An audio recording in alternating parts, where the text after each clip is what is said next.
Sophia, trapped in a controlling and dismissive marriage with Marcus Stone, realizes his true nature during a tense dinner confrontation. Resolving to reclaim her independence, she decides she can no longer live under his oppressive control. Before we dive into the story, let us know where you are watching from, and do not forget to subscribe to our channel. Sophia Hale entered the grand gallery hall, the sound of her heels echoing on the polished marble floor. The room was filled with glittering gowns and sharp suits, with the air thick with expensive perfumes and the scent of hors d'oeuvres. This world of high society events and charity galas was hers, but despite the appearances, there was a nagging emptiness inside her. She was often reduced to nothing more than an extension of her family's wealth and legacy, rather than being seen for who she truly was. Her father, Henry Hale, had built a vast fortune from the ground up, while her mother, Eleanor, was a well-known art collector. Sophia had inherited their sharp mind, but also the burden of their name, where every success she achieved was dismissed as nepotism, and every failure was scrutinized as a family embarrassment. As she reached for a champagne glass, her gaze was drawn to a man across the room. He stood out in the sea of formalities, with sharp features and an easy confidence. When their eyes met, he offered a crooked smile that made her pulse quicken. He didn't belong here, but that only made him more intriguing. "Sophia Hale," he said as he approached, his voice deep and warm. "You're hard to miss in a crowd." "And you are?" she asked, intrigued.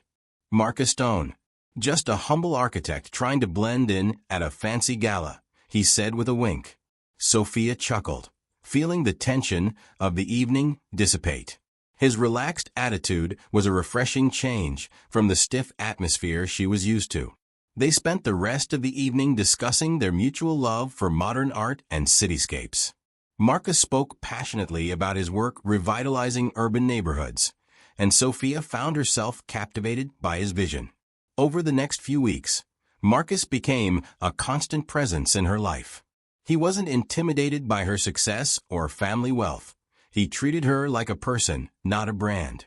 Despite warnings from friends and family, including her best friend Lily, who voiced her concerns that Marcus seemed too eager to prove something, Sophia was smitten. She convinced herself he liked her for who she was. Her parents were more subtle, but their skepticism was clear. During a dinner at their estate, her father probed Marcus about his background, though Marcus answered with ease. Later he told Sophia, "I'm not here to impress your dad. I'm here for you." Sophia, despite the doubts in her mind, accepted Marcus's proposal less than a year later. The wedding, held at her family's estate, was a grand affair. But Marcus seemed more focused on the guest list, pushing for influential people to be invited, claiming they could help expand his business. Their wedding planning was filled with tension, with Marcus accusing Sophia of being controlling when she disagreed with his ideas. Her mother, Eleanor, voiced her concerns the morning of the wedding. "Are you sure about this? You don't have to go through with it," she asked, but Sophia dismissed her worry, chalking it up to pre-wedding nerves. The ceremony itself was beautiful, and for a brief moment, Sophia allowed herself to believe in the fairy tale. But as the reception wound down, she overheard Marcus networking with a group of unfamiliar men, pitching his projects. Her chest tightened with unease, but she rationalized it as his way of contributing to their world. Sophia and Marcus began their honeymoon in Paris, a city she cherished deeply. Strolling along the Seine, exploring Montmartre, and enjoying exquisite French cuisine, it all felt like a dream.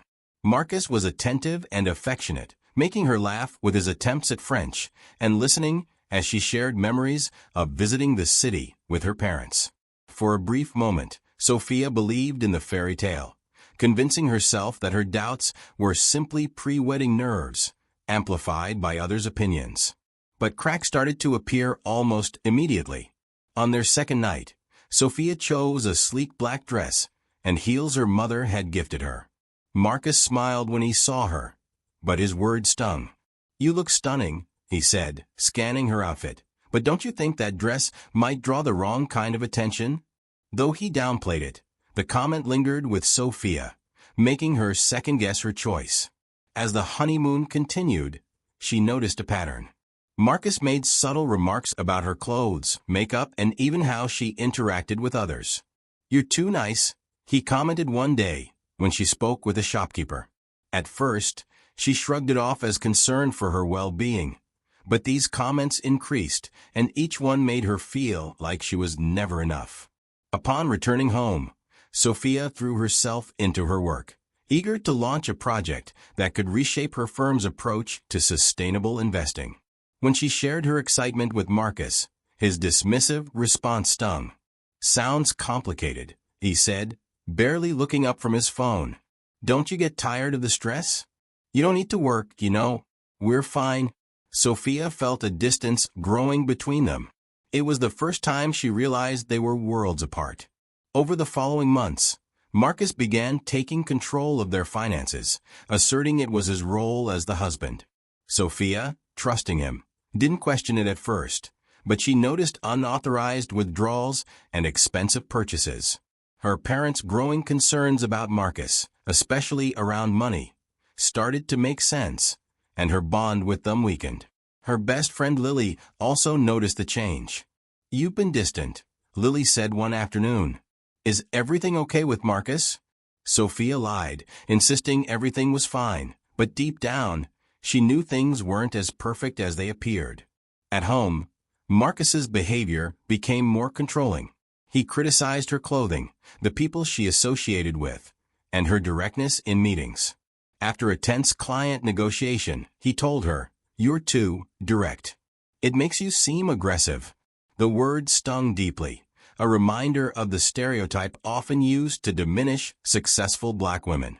As months passed, Sophia felt like a stranger in her own life. While her career flourished, her personal life was in turmoil. She was walking on eggshells at home, trying to avoid Marcus's constant criticism. Her once vibrant social life had dwindled to brief, strained interactions, often cut short by Marcus's disapproval.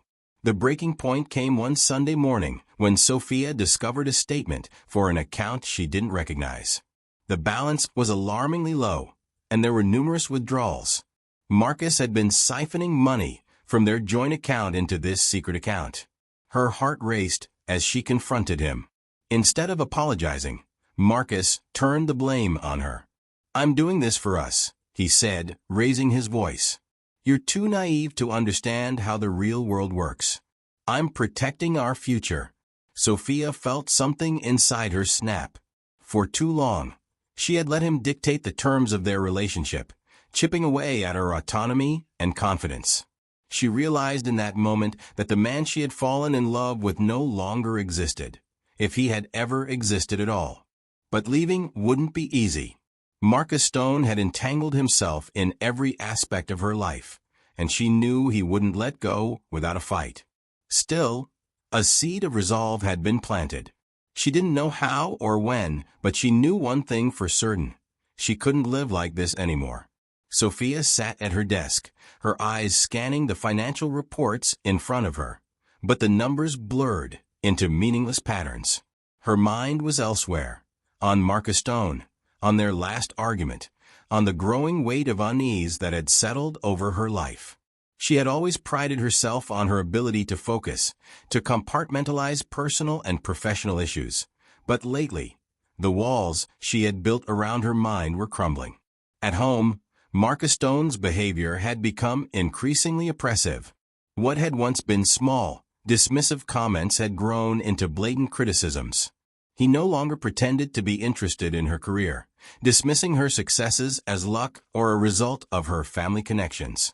Every conversation seemed to circle back to his dissatisfaction with her priorities. "You're married now," he had said just last night, his voice sharp. "Your focus should be on us, not your job." Sophia had tried to explain that her work was a part of her identity, something that gave her purpose. But Marcus Stone waved her off, as if her words were irrelevant. It was becoming a pattern. Her thoughts, her feelings, her needs, they no longer seemed to matter. One evening, as they sat down for dinner, Marcus Stone brought up the subject of their finances. He had always insisted on handling the household budget, claiming it was his duty as the husband to manage their money. Sophia had initially agreed, seeing no harm in it. She was busy with her career and trusted Marcus Stone to act in their mutual best interest. But over time, she began to notice discrepancies. Marcus Stone started making large purchases without consulting her. A new watch, expensive tailored suits, even a luxury car that appeared in their driveway. When she questioned him, he brushed her off with vague explanations. "I'm investing in our future," he said, his tone dismissive. "You wouldn't understand." Jessica's unease grew as she discovered more inconsistencies. Bank statements showed significant withdrawals she couldn't account for, and her personal savings seemed to be dwindling. One day, while going through their mail, she found a credit card statement in Marcus Stone's name with a balance that made her stomach drop. He had maxed out the card on lavish expenses, dinners, gifts, trips she hadn't been part of. When she confronted him, Marcus Stone's reaction was swift and cruel. He accused her of not trusting him, of undermining his role as the man of the house. His voice rose, and his words cut deep, each one a calculated blow to her self-esteem. "You think you're so much better than me, don't you?" he spat. "You wouldn't even have this life if it weren't for your parents' money. You don't know the first thing about real work." Sophia was stunned into silence. She had always known Marcus Stone could be sharp-tongued, but this was different. This was venomous. She wanted to fight back, to remind him of her achievements and hard work, but the words caught in her throat. Deep down, a part of her had started to believe him. The isolation followed soon after.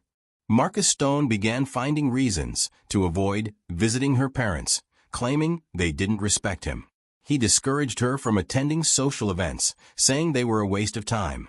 When she did manage to see her friends, he would sulk or call her repeatedly, demanding to know when she would be home. Her best friend Lily was the first to notice the change. "Jess, you're not yourself," Lily said during one of their rare coffee dates. "You used to be so vibrant, so confident. What's going on?" Sophia forced a smile, brushing off Lily's concerns. "It's just work," she lied. "Things have been stressful lately." Lily didn't look convinced, but she didn't press the issue. Still, her words lingered in Jessica's mind, a small crack in the carefully constructed facade she had built around her. At work, Jessica's performance began to suffer. She missed deadlines, forgot important meetings, and found herself unable to concentrate. Her colleagues noticed, but she deflected their concern, blaming her struggles on the demands of her personal life. She felt trapped, suffocated by the weight of Marcus Stone's control and her own silence. The turning point came one afternoon when Sophia returned home early from work. She found Marcus Stone in his office, hunched over his computer. He didn't hear her come in, too absorbed in whatever he was doing. As she approached, she saw the screen, an email exchange between Marcus Stone and a luxury travel agency, arranging a trip to the Maldives. Her name wasn't mentioned anywhere. "Who's the trip for?" she asked, her voice steady despite the storm raging inside her. Marcus Stone jumped, slamming his laptop shut. His expression shifted quickly from surprise to anger. "Why are you snooping around?" he demanded. "You have no right to invade my privacy." Sophia stood her ground. "I have every right to know how you're spending our money, our money." Marcus Stone laughed bitterly. "Don't kid yourself, Jess. This is my money. I've been the one keeping us afloat while you play at being a career woman." The words cut deeper than she expected. For years, Sophia had fought against the stereotype that black women had to prove themselves twice as hard to be taken seriously. Hearing Marcus Stone dismiss her accomplishments so easily was a blow to everything she had worked for. The confrontation escalated, with Marcus Stone accusing her of being ungrateful and disrespectful. He stormed out of the house, slamming the door behind him. Sophia stood in the empty hallway, her hands trembling, her mind racing. In that moment, she realized how much of herself she had lost. She had allowed Marcus Stone to chip away at her confidence, to isolate her from the people who loved her, to control every aspect of her life. And for what? To keep the peace? To prove to herself and others that her marriage was worth saving? That night, Sophia lay awake in bed, staring at the ceiling. She thought about the woman she used to be, strong, independent, unafraid to take risks. She thought about her parents, who had always taught her to value herself and never settle for less. She thought about Lily, who had seen through her facade even when Sophia refused to. By morning, a seed of resolve had been planted. She didn't know how or when, but she knew one thing for certain. She couldn't live like this anymore. Something had to change, and this time, she would be the one to take control. Sophia smoothed the fabric of her emerald green dress, taking one last look in the mirror. Her reflection stared back at her, poised but uneasy. The dress was stunning, a gift from her mother on her last birthday. But tonight it felt like armor. She was determined to make this evening a turning point, a chance to either salvage what remained of her marriage or confront the truth she had been avoiding for far too long. She had chosen one of the city's most exclusive restaurants for the occasion. It was the type of place that required reservations months in advance, with its dim lighting, impeccable service, and a menu that could rival the art hanging on the walls. Sophia hoped the elegant setting might soften Marcus Stone, encouraging him to drop the hostility and let them have an honest conversation. When Marcus Stone arrived, he was impeccably dressed in a tailored suit that Sophia didn't recognize, likely one of his recent purchases. He kissed her cheek, his smile not quite reaching his eyes. Sophia couldn't help but notice how his gaze lingered on her dress, followed by a faint smirk. "You look expensive," he said, pulling out his chair. Sophia forced a smile, ignoring the jab. "Thank you for coming tonight. I thought it would be nice to have a quiet evening together." Marcus Stone nodded, signaling to the waiter without consulting her. "Of course. We've both been so busy. It's good to catch up." As the waiter approached, Marcus Stone ordered an extravagant bottle of wine without glancing at the menu. Sophia hesitated, but decided not to comment. She would let him take the lead, at least for now. The conversation started innocently enough. Marcus Stone recounted his recent meetings with potential investors, peppering his anecdotes with subtle boasts about his connections. Sophia listened politely, but her mind wandered. His tone, the way he spoke about his accomplishments, it all felt rehearsed, like he was performing for an audience that wasn't even there. When the first course arrived, Marcus Stone turned his attention to Jessica. "So, how's work? Still playing the corporate game?" Sophia set down her fork, feeling her stomach tighten. "It's been challenging but rewarding. We've just launched a new initiative focusing on sustainable investments. It's something I've been passionate about for a long time." Marcus Stone shrugged, swirling his wine. "Sounds noble, but don't you ever get tired of it all? The stress, the long hours. I mean, you don't need to work. We're doing fine without it." Sophia took a deep breath, willing herself to stay calm. "My work isn't just about money, Marcus Stone. It's about purpose. It's important to me." He leaned back in his chair, a faint smirk playing on his lips. "Of course it is. You've always been so driven. But don't you think it's time to focus on other things, like building a family? You're not getting any younger, Jess." The words hung in the air, sharp and cutting. Sophia felt her cheeks flush, a mixture of anger and embarrassment rising within her. She searched his face for any sign of remorse, but he looked completely at ease, as though he had just made an innocuous observation. "I didn't realize my career and our future were mutually exclusive," she said evenly, her voice carefully controlled. Marcus Stone waved his hand dismissively. "I'm just saying you don't have to prove anything anymore. You've already achieved more than most people ever will. Maybe it's time to slow down and enjoy life." Sophia opened her mouth to respond, but the waiter appeared, interrupting with the main course. The timing felt almost deliberate, as if the universe was giving her a moment to collect herself. She glanced down at her plate. The beautifully plated dish seemed almost mocking in its perfection.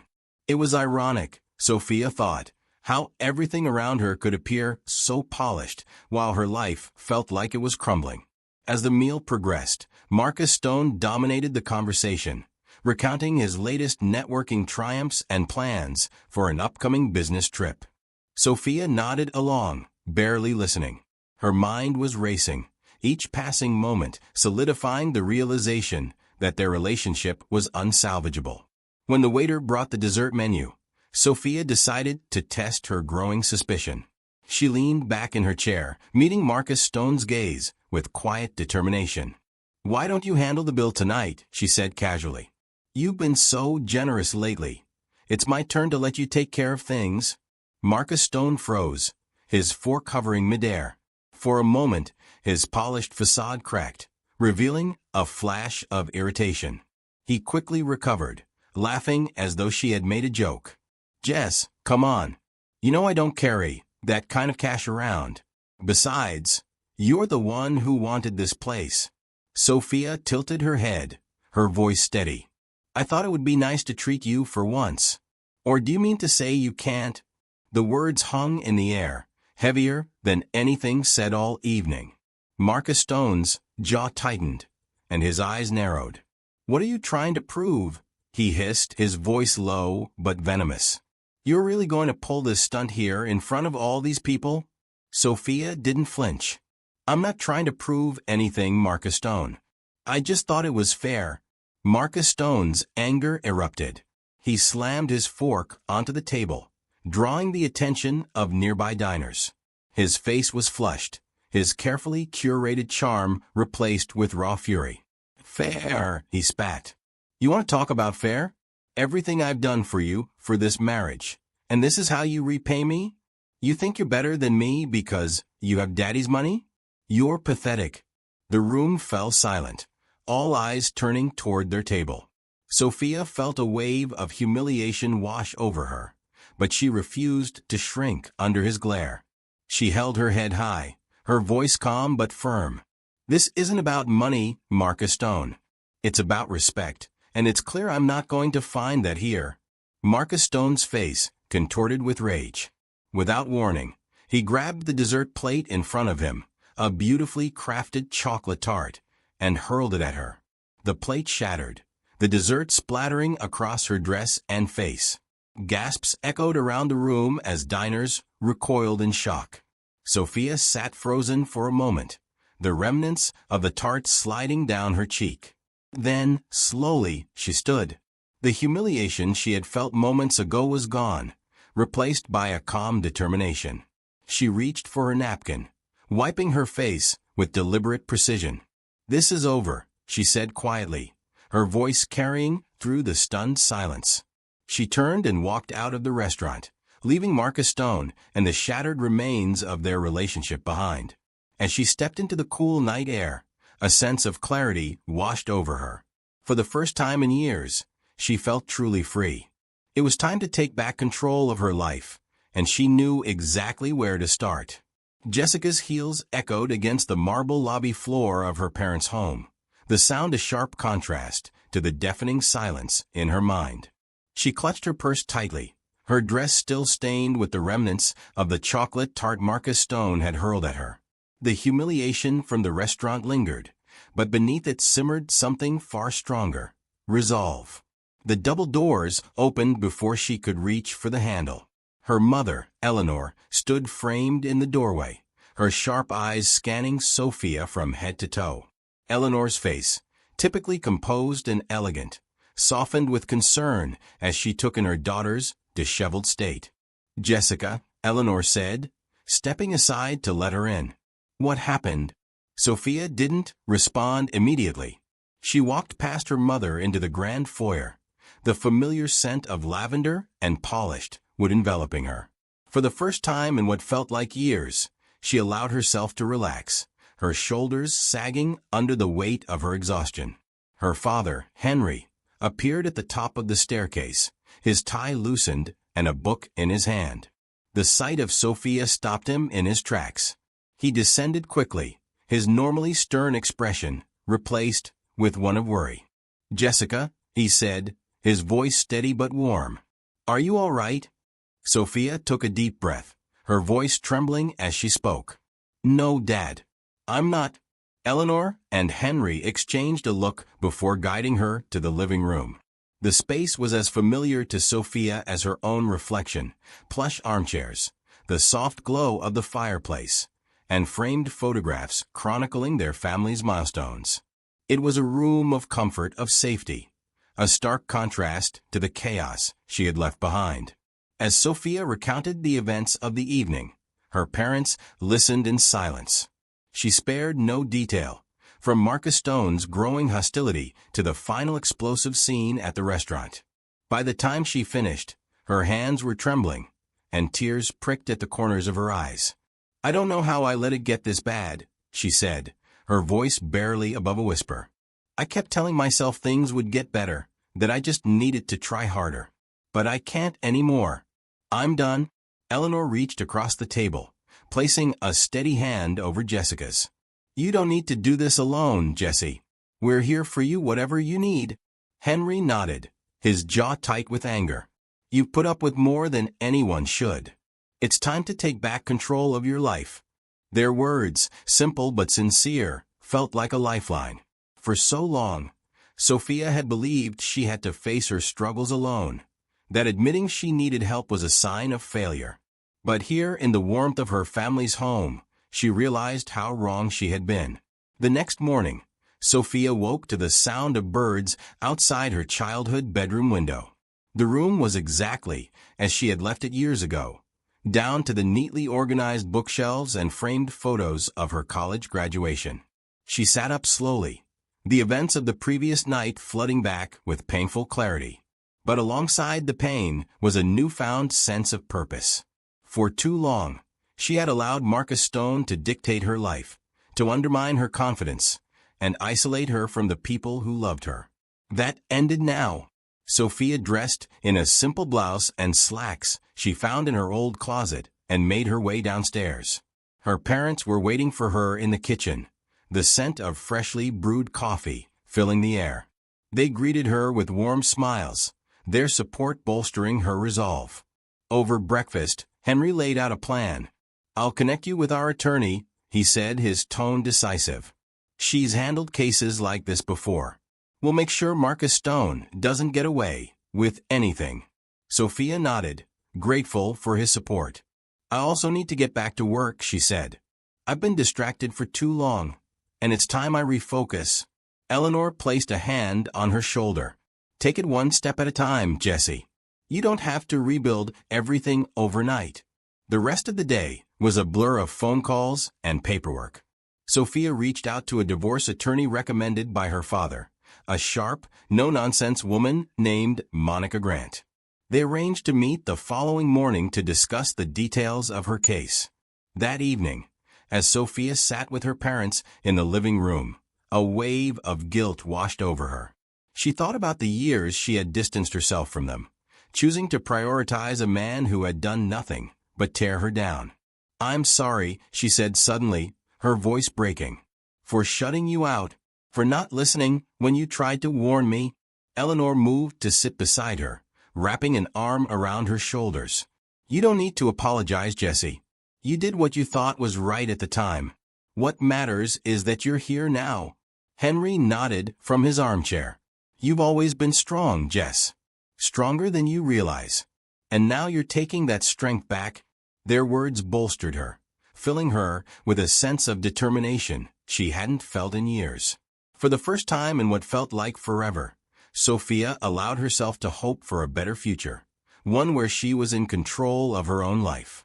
The following morning, Sophia arrived at Monica Grant's office, a sleek, modern space in the heart of the city. Monica greeted her with a firm handshake and a reassuring smile. "Let's get started," Monica said, motioning for Sophia to sit. "Tell me everything." As Sophia recounted her marriage to Marcus Stone, Monica listened intently, taking detailed notes. When she finished, Monica leaned back in her chair, her expression thoughtful. "You have a strong case," Monica said. "We'll gather evidence of financial exploitation, emotional abuse, and any other misconduct. Marcus Stone might try to fight back, but I assure you, We'll be prepared. Sophia nodded, relief washing over her. For the first time since her marriage began unraveling, she felt like she had an ally, someone who believed in her and was willing to fight for her. Over the next few days, Sophia began taking small but significant steps to reclaim her life. She reconnected with Lily, who welcomed her back with open arms, and started reaching out to colleagues she had distanced herself from at work. She threw herself into her projects, rediscovering the passion that had once driven her. But the road ahead wouldn't be easy. Marcus Stone wouldn't let go without a fight, and Sophia knew the coming weeks would be filled with challenges. Yet, as she stood in her parents' foyer one evening, watching the city lights twinkle in the distance, she felt a sense of clarity she hadn't experienced in years. She wasn't just surviving anymore. She was taking control, step by step, piece by piece. And for the first time in a long time, Sophia felt truly alive. Sophia sat at her desk in her office, her fingers drumming on the polished wood surface. The sunlight streaming through the large windows did little to ease the tension knotting her shoulders. The past few weeks had been a whirlwind of legal meetings, reconnecting with old friends, and reestablishing her presence at work. Despite the progress she had made, the specter of her marriage still loomed over her. She knew that Marcus Stone would eventually come for her. And when he did, she had to be ready. Her phone buzzed, jolting her from her thoughts. The caller ID made her stomach tighten. Marcus Stone. She stared at the screen for a moment, debating whether to answer. Finally, with a deep breath, she swiped to accept the call. Jessica. Marcus Stone's voice was sharp, his usual veneer of charm gone. We need to talk. There's nothing left to discuss, she replied evenly, though her pulse quickened. Oh, I think there is, he snapped. You think you can just walk away from this marriage and take everything with you? You're out of your mind. Jessica's grip on the phone tightened. I'm not taking anything that doesn't belong to me, Marcus Stone. You've exploited me for years, and it's over. If you have something to say, you can go through my attorney. I'm not letting some lawyer dictate my life, he growled. Meet me tonight. You owe me that much.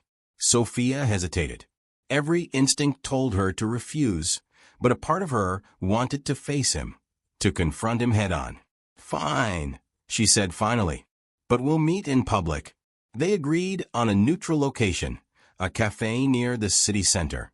Sophia arrived early, choosing a table near the window where she could see the street outside. Her heart pounded as she waited, but she steadied herself, reminding herself of how far she'd come. When Marcus Stone arrived, he looked every bit the polished professional, but his eyes betrayed his anger.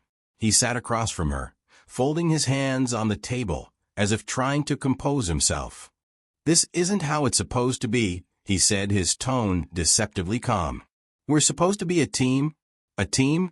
Sophia echoed, incredulous. You've spent our entire marriage tearing me down, isolating me, and stealing from me. That's not a team, Marcus Stone. That's control. His jaw tightened. I did what I had to do to keep us afloat. You've had everything handed to you on a silver platter, Jessica. I had to work for everything I have. And you think that justifies everything you've done? She shot back. You used me, Marcus Stone, my money, my connections, my reputation, and you still weren't satisfied? Marcus Stone's composure cracked, his voice rising. You're delusional. I built this life for us while you were busy playing at being some corporate savior. You're nothing without me. Jessica's hands trembled under the table, but she refused to let him see her fear. She met his gaze, her voice steady. You're wrong, Marcus Stone. I was someone before you, and I'll continue to be someone long after you're gone. You don't define me. Marcus Stone's face darkened, and for a moment, she thought he might lash out. Instead, he leaned back in his chair, a bitter smile curling his lips. You'll regret this, Jessica. You think you're untouchable, but you're not. I'll ruin you. Do your worst, she said, standing. I'm done being afraid of you. Without waiting for a response, Sophia turned and walked out of the cafe, her heart racing. She knew Marcus Stone wouldn't back down easily, but for the first time, She felt ready to face whatever came next.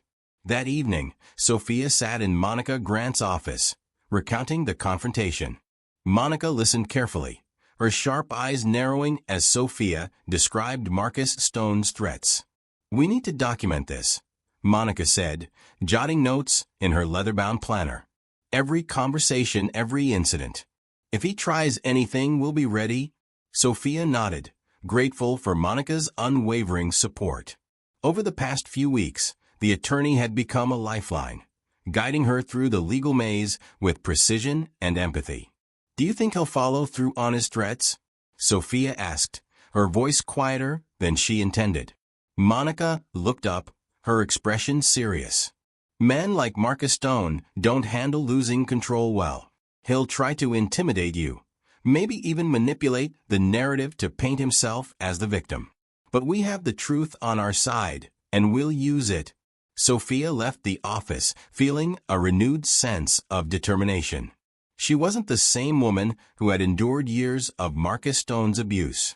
She was stronger now, more resolute, and she wasn't going to let him dictate her life any longer. The next few days were tense. Marcus Stone began a smear campaign, spreading rumors about Sophia to mutual acquaintances. He claimed she had abandoned him, that she was selfish and ungrateful. Sophia heard the whispers, saw the raised eyebrows when she walked into meetings or events. It stung, but she refused to let it shake her.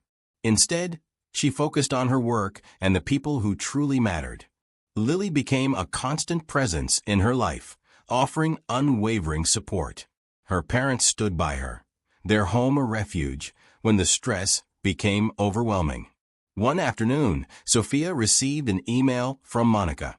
Attached was a file containing evidence of Marcus Stone's financial misconduct, documents showing how he had funneled money from their accounts to fund his own ventures.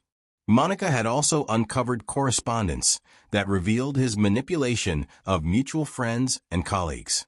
Sophia stared at the file, a mixture of anger and relief washing over her. This was the proof she needed, not just for the divorce proceedings, but for herself. It validated everything she had endured, every moment she had doubted her own perception of reality.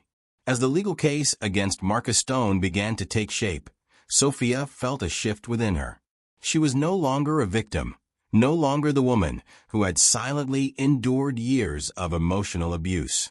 She was reclaiming her narrative, her power, and her life. The final confrontation with Marcus Stone loomed on the horizon, but Sophia knew she was ready. She had her family, her friends, her legal team, and most importantly, herself.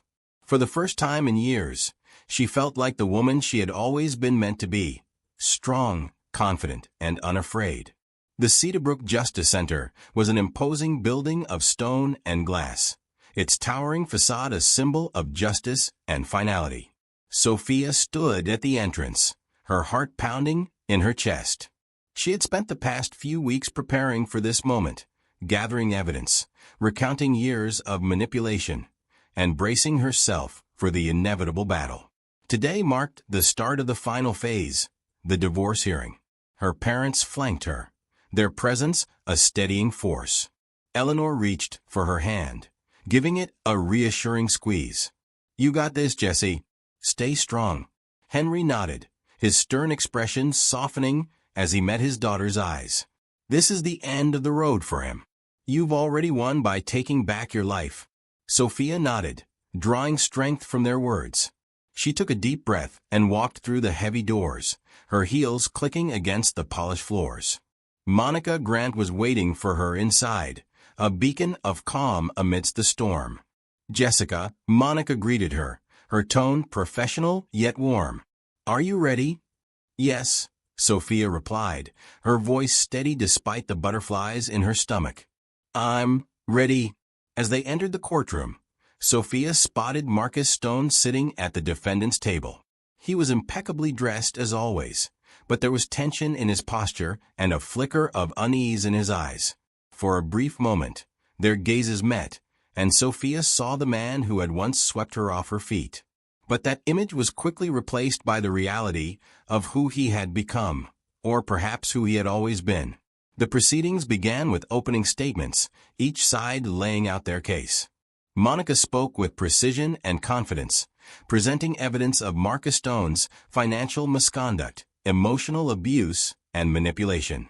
Sophia watched as her lawyer laid out the facts, each piece of evidence cutting through the facade Marcus Stone had worked so hard to maintain.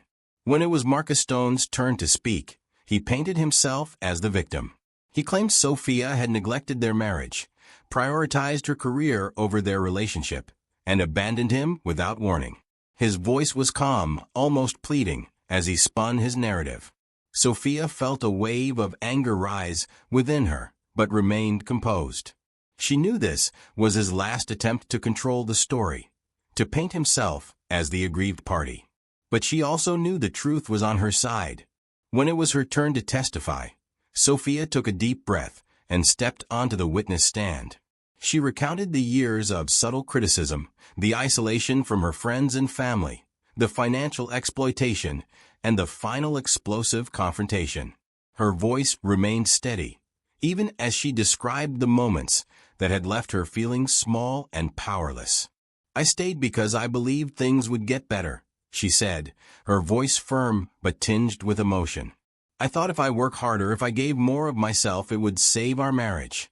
But I realized that no amount of effort could change someone who didn't want to change. I deserved better. And today, I'm taking the first step toward building the life I deserve."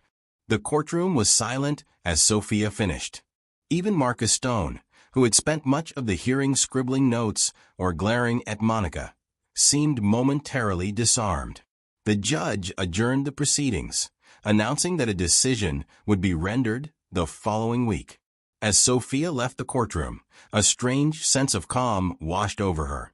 The outcome was no longer in her hands, but she knew she had done everything she could. For the first time in years, she felt at peace. The week passed in a blur. Sophia threw herself into her work, finding solace in the projects she had once loved. She spent evenings with her parents, enjoying simple dinners and rediscovering the warmth of their company. Lily became a regular fixture in her life again, their conversations filled with laughter and the ease of old friendship. When the day of the ruling arrived, Sophia returned to the Cedarbrook Justice Center with Monica and her parents by her side. The judge's decision was swift and decisive. Sophia would retain full ownership of her assets, including her family's business interests. Marcus Stone's claims were dismissed, and he was ordered to repay a portion of the funds he had misappropriated. The weight of the decision hit Sophia like a tidal wave. Relief, vindication, and a profound sense of closure flooded her as the judge's words sank in. She had won not just the legal battle, but her freedom, her dignity, and her life. As she stepped out of the Cedarbrook Justice Center, the sun shining down on her, Sophia felt a sense of clarity and hope. The future was hers, and she was ready to embrace it. But her freedom outside the Cedarbrook Justice Center felt like a new beginning. The sun shone brightly, a stark contrast to the storm that had loomed over her life for so long. Her parents embraced her, their pride evident in their smiles. "You did it," Eleanor said, tears glistening in her eyes. "You took your life back." Henry nodded, his hand resting on her shoulder. "This is just the beginning, Jess. You've got a whole future ahead of you." Sophia smiled, her chest swelling with hope. For the first time in years, the horizon felt wide open, filled with possibility. In the weeks that followed, Sophia began rebuilding her life piece by piece. She reconnected with colleagues she had drifted away from, strengthening both her professional network and her personal relationships. At work, she spearheaded a new initiative focused on mentoring young professionals from underrepresented backgrounds, channeling her experiences into something meaningful. She also launched a foundation aimed at supporting women who had faced emotional and financial abuse. The foundation quickly gained traction, with Sophia sharing her story in interviews and speaking engagements. Her vulnerability and resilience resonated with others, inspiring them to find their own strength. Through it all, Sophia never lost sight of the journey that had brought her to this point. The pain, the betrayal, the moments of doubt, they had shaped her, but they did not define her. She was no longer the woman who had dimmed her light to let someone else shine. She was stronger, wiser, and unapologetically herself. One evening, as Sophia sat on the balcony of her apartment looking out at the horizon vista, she felt a sense of peace she hadn't known in years. The past was behind her, and the future stretched out before her like an uncharted map. She raised a glass of wine to the night sky, a quiet toast to her journey. She had faced the storm and emerged stronger. Now, it was time to embrace the life she was meant to live. Sophia leaned against the railing of her balcony, the cool evening breeze brushing against her skin. The city stretched out before her, a sea of lights and energy that felt alive with possibility. For years, she had felt trapped, suffocated by the weight of her marriage and the expectations placed upon her. Now, she stood on the edge of a new chapter, her life finally her own. The foundation she had launched was thriving. Emails poured in daily from women sharing their stories, seeking advice, and expressing gratitude for the resources Jessica's team had made available. Each message was a reminder of why she had chosen this path. Her pain, once a source of shame, had become a beacon of hope for others. Tonight, she was hosting an event to celebrate the foundation's success. Her parents, Lily, and her closest supporters would be there, along with women whose lives had been changed by the programs the foundation offered. Sophia wanted the evening to be more than just a celebration. It was a declaration of her resilience, a moment to honor the strength of every woman who had taken back control of her life. The event was held at Larda, a stunning the summit terrace adorned with lush greenery and twinkling fairy lights. Guests arrived in elegant attire, the soft hum of conversation blending with the gentle strains of a jazz quartet. Sophia greeted each attendee with a warm smile, her confidence radiating as she moved through the crowd. She felt a tap on her shoulder. Turning, she found Lily grinning at her, a glass of champagne in hand. "You've outdone yourself, Jess," Lily said, her eyes scanning the beautifully decorated space. "This is incredible." Sophia laughed, clinking her glass against Lily's. "It's not just me. Everyone here played a part. This foundation wouldn't exist without the support of people like you." Lily's expression softened. "You know, it's amazing to see you like this, strong, happy, free. I've missed this version of you." Sophia smiled, the words sinking in.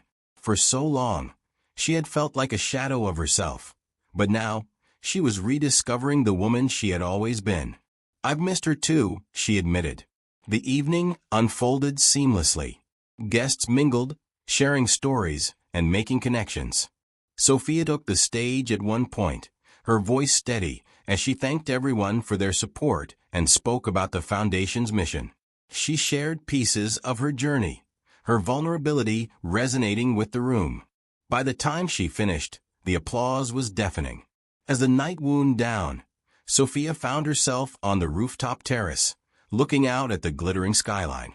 She heard footsteps behind her and turned to see her mother approaching, a soft smile on her lips. "You were wonderful tonight," Eleanor said, stepping beside her. "Your father and I couldn't be prouder." Sophia felt a lump form in her throat. "Thank you, Mom, for everything. For standing by me, even when I didn't make it easy." Eleanor reached for her hand, her grip firm but gentle. "You've always been strong, Jessie, even when you didn't see it. Watching you take back your life has been one of the greatest joys of mine." Sophia nodded, tears threatening to spill. "I couldn't have done it without you and Dad. I felt so lost for so long, but you never gave up on me."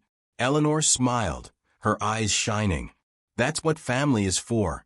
And now you're building a new family, a community of women who see their strength reflected in yours. That's something to be proud of."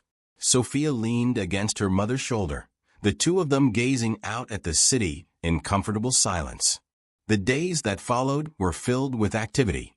Jessica's foundation continued to grow, and her career flourished as she took on new challenges with a renewed sense of purpose.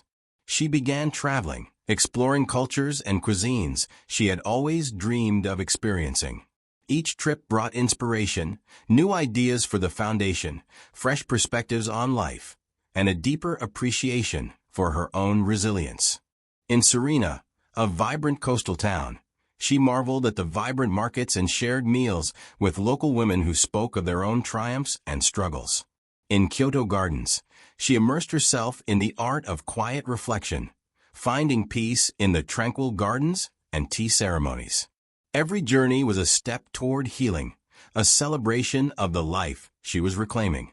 Back home, Jessica's apartment had become a haven of warmth and creativity. Her walls were adorned with photos and souvenirs from her travels, each one a reminder of the path she had walked. The woman who stared back at her in the mirror each morning was no longer haunted by self-doubt. She was strong, confident, and unapologetically herself. One evening, as Sophia sat at her desk reviewing plans for the Foundation's next initiative, she received an email from Lily. The subject line read, "Look at you." Curious, Sophia clicked it open and found a link to a news article. The headline read, "From Survivor to Leader, Sophia Hale on rebuilding a life of strength and purpose." The article detailed Jessica's journey, her work with the Foundation, and her commitment to empowering women. As she read, Sophia felt a swell of pride, not for the recognition, but for the impact she was making. Her story was no longer a source of pain. It was a source of hope. That night, Sophia stepped onto her balcony, a glass of wine in hand. The city lights twinkled like 1,000 tiny promises, each one a testament to the endless possibilities ahead. She thought about the woman she had been when she first met Marcus Stone, bright-eyed and hopeful, but uncertain of her worth. She thought about the years she had spent dimming her light to let someone else shine. And she thought about the woman she was now, strong, independent, and unafraid to take up space in the world. Sophia raised her glass to the skyline, a quiet toast to the journey that had brought her here, to new beginnings. "To new beginnings," she whispered, her voice steady and sure. As she sipped her wine, she felt a sense of peace settle over her. The scars of the past would always be there, but they no longer defined her. She was free to live, to love, to dream, and she was just getting started.